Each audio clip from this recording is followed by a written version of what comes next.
What's up? Brandon Lilly here. So very excited today to be talking to you about this new model of training I've been using.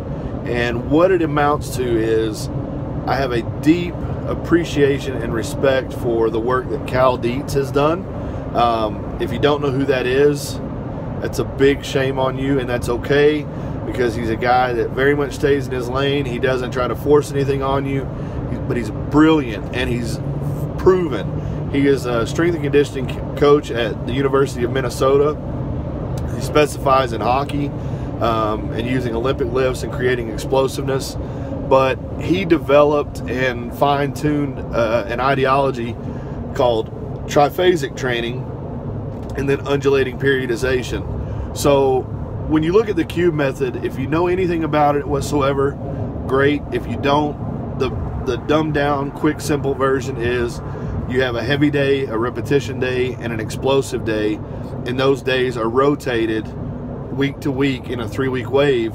So in that 3-week wave, the squat is done heavy one time, for repetition one time, and then explosively one time. Now, the Predator version is a little bit different of that, but I'm talking about the base model cube method. Now, triphasic training is the understanding that each lift, or every, dynamic movement has 3 portions. There's the eccentric phase, the isometric phase, and the concentric phase. So let's talk about a squat. The eccentric in the squat is after you've unracked it, squatting down into the hole. The isometric, no matter how brief it may be, it might just be the transfer of movement from the down to the up position, but there's going to be a split second that will be defined as a hold. Now, the standing up portion is called the concentric. So we're breaking those lifts down, or we're breaking the lift down into 3 portions and specifying and specifically training each portion of the lift to make the total lift stronger in and of itself. So, for example, on the squat, you'll have a 3-week rotation. Cal talks about 2, but to complement the rotation of intensities that the cube method does, we're going to have a 3-week wave of eccentric training, and then we're going to go into an isometric training model for 3 weeks, and then a concentric model for 3 weeks. So you have a trilogy of trilogies. And what the truth of the matter is, we as powerlifters only train for explosiveness. But if I look back and I look at all the training that I've done in my lifetime, this type of training has been conducive to my success for a long time, and I'll explain why. When I was 19, 20, 21 years old, when I was starting out very early in my training career, and I'd already been training a few years, but I still consider these years like the foundational core element years of my training, I was training under Dante Trudell. I trained the dog crap method, and excuse the name, it is an unbelievably thought out and well applied training methodology. If you're looking to get big and strong and just love the gym, I really recommend it's DC training or dog crap training by Dante Trudell. But to go a little bit further, that model emphasized a lot of rest pause work, a lot of static holds, and he was talking about a lot of the same triphasic type stuff, just called it something else. And I got really strong, really confident with lifts, and I got bigger. Because for one thing, I can tell you, if you start doing eccentric training, a lot of negatives, you're going to get sore. Why? Because we're working the muscle in a way that it is untrained. Just like, isometric holds, spoto presses. These are things that I've done in my training over the years. I first started using a lot of isometrics after I heard Louis talk about them. And then another guy that does a lot of isometric stuff is Josh Bryant. I think if I'm looking at 2 guys that would give me a roadmap to getting strong, it would be Louis Simmons and Josh Bryant. So I've taken all the experience that I've had for years and years and years and blended the cube method, which is my experience, with Cal Dietz's experience of working with I believe now over 550 All-Americans at the Big Ten schools and Olympic athletes and so on. And it just works. It just makes really good sense to me. On paper, it looks really nice. And for the athlete, it gives a structured progression towards a peaking model. This is not something that you're going to be using to peak for a competition. It's actually going to build you for that peaking cycle of competition.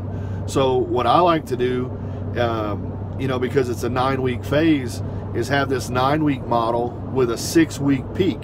So basically we're going to have a 9-week model, a test week, a recovery week, and then a 4-week peak where we, you know, rotate the lifts leading into the competition. The way that I like to structure this is my last heavy deadlift is 3 training weeks out. My last heavy squat is 2 training weeks out. My last heavy bench is 10 training days out.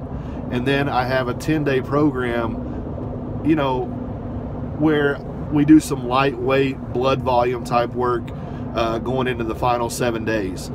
So it's something I'm really, really proud of. It's kind of been something that I've kind of held and nurtured the best that I could, and did a lot of the thinking and the processing and the building on paper and hypothetically before I ever gave it to an athlete.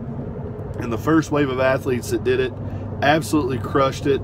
I'm just really, really excited to start sharing this information with Train Heroic. That's one of the places that I'm doing it. And then I'm also starting to sprinkle some of this in to some of my one-on-one athletes more and more and more, just because a lot of people get fearful, especially powerlifters. They get fearful of this different model of training where they're not going heavy all the time right in the beginning, but it's a building process, and we all know that.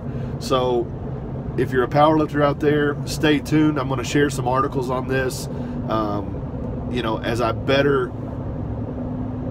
I don't know, I get more comfortable in the presentation of it. With an athlete and coaching someone, yeah, I'm like, boom, do this, great.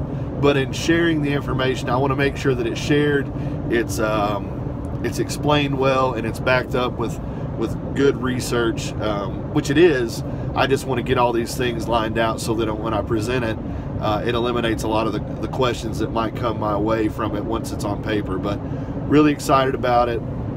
Really excited with where my training is right now. Feeling really, really good.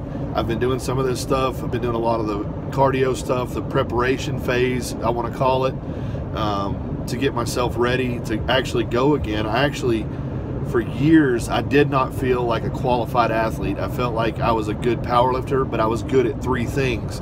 And that's going to sound a little bit counterintuitive, because as a powerlifter, all we're asked to be good at is squat, bench, and deadlift. And I'm a person, you know, I'm a person that enjoys being outside and throwing baseball or throwing football or just taking a hike and enjoying life. And I've learned that if I just work a little harder and a little smarter in the gym, as well as harder and smarter on my nutrition, I can do both. I can be really, really good as a powerlifter, and I can be a really well-rounded individual. So this type of training is allowing me that world where I can be both. So stay tuned. Thanks for watching. I really appreciate it. And, you know, talk to you next time.